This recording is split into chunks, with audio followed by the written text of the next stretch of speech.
13ஆம் அத்தியாயம். பொன்னியின் செல்வன்.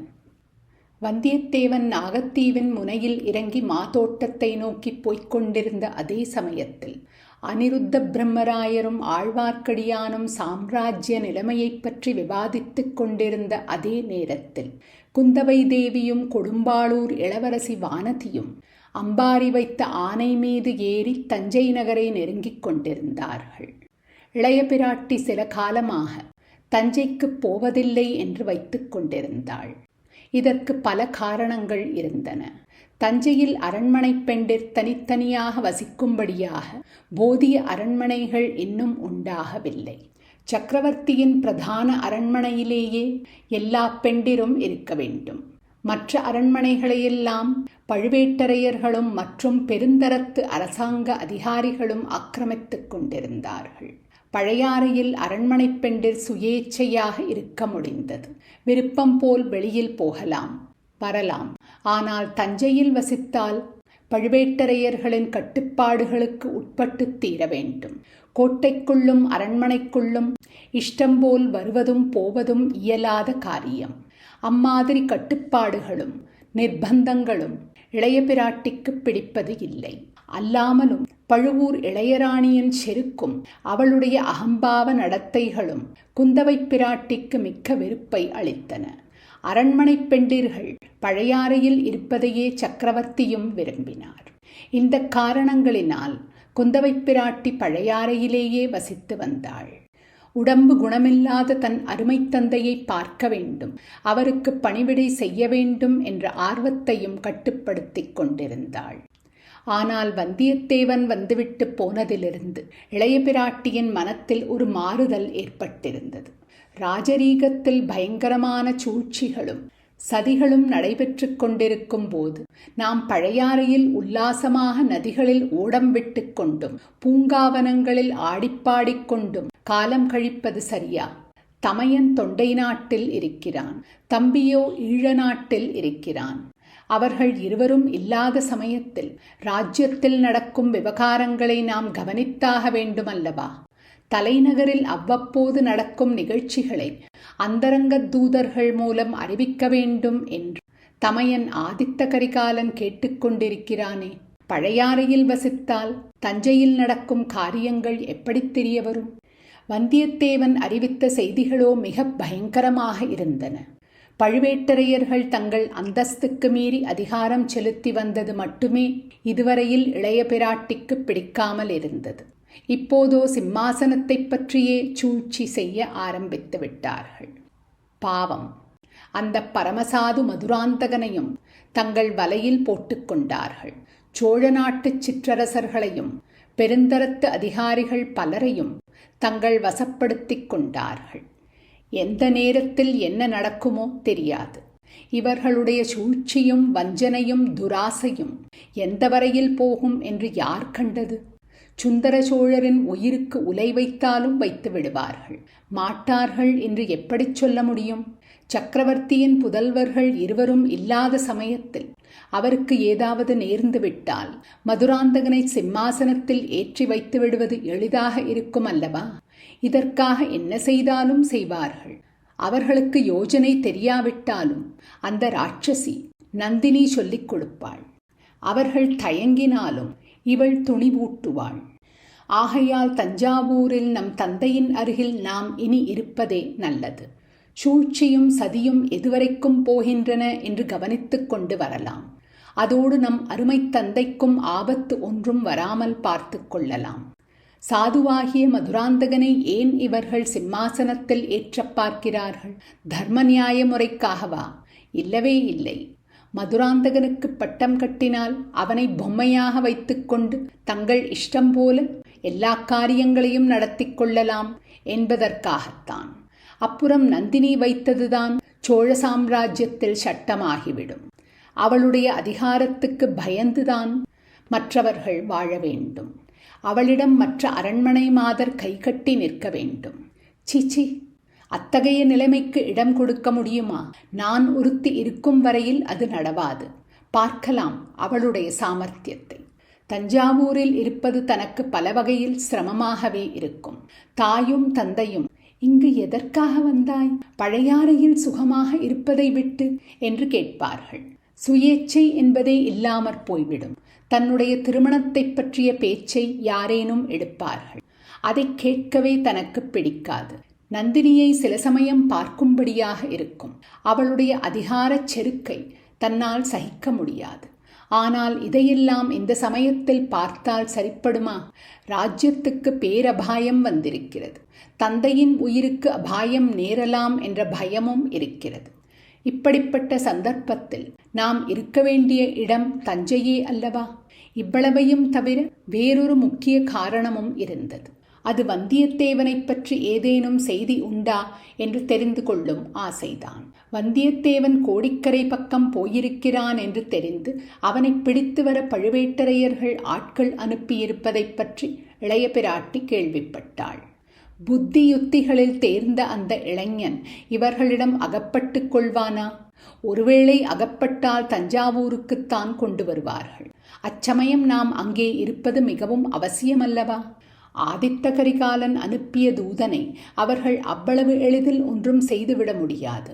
ஏதாவது குற்றம் சாட்டித்தான் தண்டிக்க வேண்டும். அதற்காகவே சம்புவரையர் மகனை முதுகில் குத்திக் கொலை முயன்றதாக குற்றம் சாட்டியிருக்கிறார்கள்.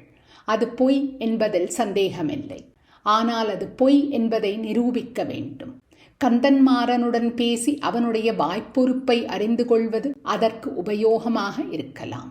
இவ்விதமெல்லாம் குந்தவையின் உள்ளம் பெரிய பெரிய சூழ்ச்சிகளிலும் சிக்கலான விவகாரங்களிலும் சஞ்சரித்து குழம்பிக் கொண்டிருக்கையில் அவளுடன் யானை மீது வந்த அவள் தோழி வானதியின் உள்ளம் பால் போன்ற தூய்மையுடனும் பளிங்கு போன்ற தெளிவுடனும் ஒரே விஷயத்தை பற்றியே சிந்தித்துக் கொண்டிருந்தது. அந்த ஒரு விஷயம் இளவரசர் அருள்மொழிவர்மர் எப்போது இலங்கையிலிருந்து திரும்பி வருவார் என்பது பற்றித்தான். அக்கா, அவரை உடனே புறப்பட்டு வரும்படி ஓலை அனுப்பியிருப்பதாகச் சொன்னீர்கள் அல்லவா? வந்தால் எவ்விடம் வருவார்? பழையாறைக்கா, தஞ்சாவூருக்கா என்று வானதி கேட்டாள். தஞ்சாவூருக்கு இவர்கள் போயிருக்கும் போது இளவரசர் பழையாறைக்கு வந்துவிட்டால் என்ன செய்கிறது என்பது வானதியின் கவலை. வேறு யோஜனைகளில் ஆழ்ந்திருந்த குந்தவை பிராட்டி வானதியை திரும்பி பார்த்து, யாரை பற்றியடி கேட்கிறாய்?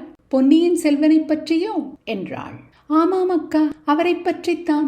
இளவரசரை பொன்னியின் செல்வன் என்று 4-5 தடவை தாங்கள் குறிப்பிட்டு விட்டீர்கள்.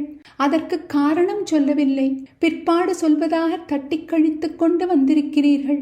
இப்போதாவது சொல்லுங்களேன். தஞ்சாவூர் கோட்டை இன்னும் வெகு தூரத்தில் இருக்கிறது. இந்த யானையோ ஆமை நகர்வது போல் நகர்கிறது. இதற்கு மேல் யானை வேகமாய் போனால் நம்மால் இதன் முதுகில் இருக்க முடியாது. அம்பாரியோடு நாமும் கீழே விழ வேண்டியதுதான். அடியே, தக்கோலப் போரில் என்ன நடந்தது என்று உனக்கு தெரியுமா? அக்கா, பொன்னியின் செல்வன் என்னும் பெயர் எப்படி வந்தது என்று சொல்லுங்கள். அடி கள்ளி, அதை நீ மறக்க மாட்டாய் போலிருக்கிறது. சொல்கிறேன் கேள் என்று குந்தவை பிராட்டி சொல்லத் தொடங்கினாள். சுந்தர சோழ சக்கரவர்த்தி பட்டத்துக்கு வந்த புதிதில் அவருடைய குடும்ப வாழ்க்கை ஆனந்தமயமாக இருந்தது. அரண்மனை படகில் குடும்பத்துடன் அமர்ந்து சக்கரவர்த்தி பொன்னி நதியில் உல்லாசமாக உலாவி வருவார்.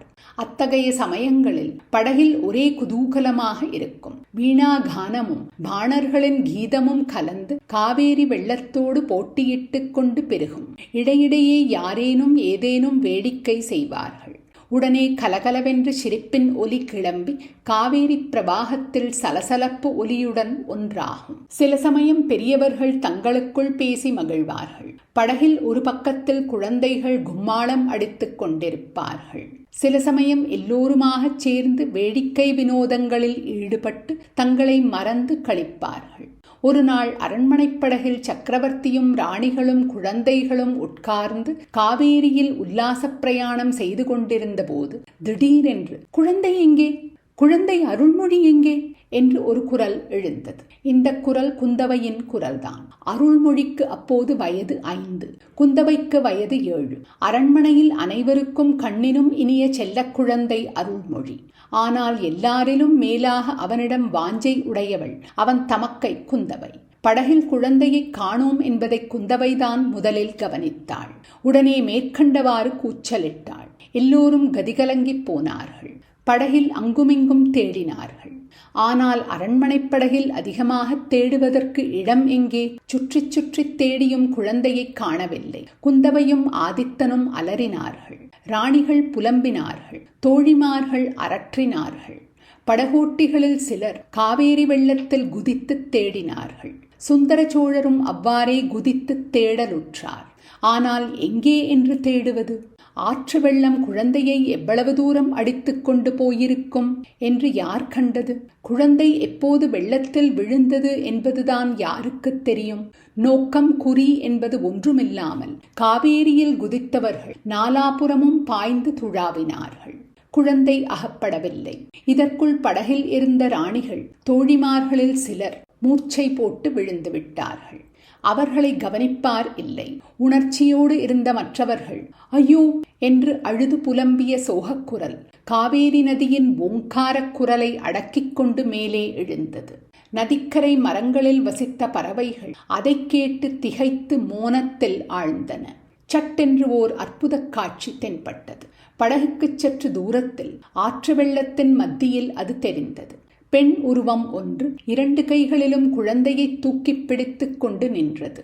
அந்த மங்கையின் வடிவம் இடுப்பு வரையில் தண்ணீரில் மறைந்திருந்தது. அப்பெண்ணின் பொன்முகமும் மார்பகமும் தூக்கிய கரங்களும் மட்டுமே மேலே தெரிந்தன. அவற்றிலும் பெரும்பகுதியை குழந்தை மறைத்துக் கொண்டிருந்தது. எல்லாரையும் போல் சுந்தர சோழரும் அந்த காட்சியை பார்த்தார். உடனே பாய்ந்து நீந்தி அந்த திசையை நோக்கிச் சென்றார். கைகளை நீட்டி குழந்தையை வாங்கிக் கொண்டார். இதற்குள் படகும் அவர் அருகில் சென்றுவிட்டது. படகிலிருந்தவர்கள் குழந்தையை சுந்தர சோழரிடமிருந்து வாங்கிக் கொண்டார்கள். சக்கரவர்த்தியையும் கையை பிடித்து ஏற்றிவிட்டார்கள். சக்கரவர்த்தி படகில் ஏறியதும் நினைவற்று விழுந்து விட்டார். அவரையும் குழந்தைகளையும் கவனிப்பதில் அனைவரும் ஈடுபட்டார்கள். குழந்தையை காப்பாற்றிக் கொடுத்த மாதரசி என்னவானாள் என்று யாரும் கவனிக்கவில்லை. அவளுடைய உருவம் எப்படியிருந்தது என்று அடையாளம் சொல்லும்படி யாரும் கவனித்து பார்க்கவும் இல்லை. குழந்தையை காப்பாற்றியவள் நான் என்று பரிசு கேட்பதற்கு அவள் வரவும் இல்லை. ஆகவே காவேரி நதியாகிய தெய்வம்தான் இளவரசர் அருள்மொழிவர்மரை காப்பாற்றிக் கொடுத்திருக்க வேண்டும் என்று அனைவரும் ஒருமுகமாக முடிவு கட்டினார்கள். ஆண்டுதோறும் அந்த நாளில் பொன்னி நதிக்கு பூஜை போடவும் ஏற்பாடாயிற்று. அதுவரை அரண்மனை செல்வனாக இருந்த அருள்மொழிவர்மன் அன்று முதலாவது பொன்னியின் செல்வன் ஆனான். அச்சம்பவத்தை அறிந்த அரச குடும்பத்தார் அனைவரும் பெரும்பாலும் பொன்னியின் செல்வன் என்றே அருள்மொழிவர்மனை அழைத்து வந்தார்கள். இந்த கேட்பொலி உங்களுக்கு பிடித்திருந்தால் லைக் செய்யவும், சப்ஸ்கிரைப் செய்யவும், ஷேர் செய்யவும். உங்கள் கருத்துக்களை கமெண்ட்ஸ் செக்ஷனில் பகிரவும். நன்றி.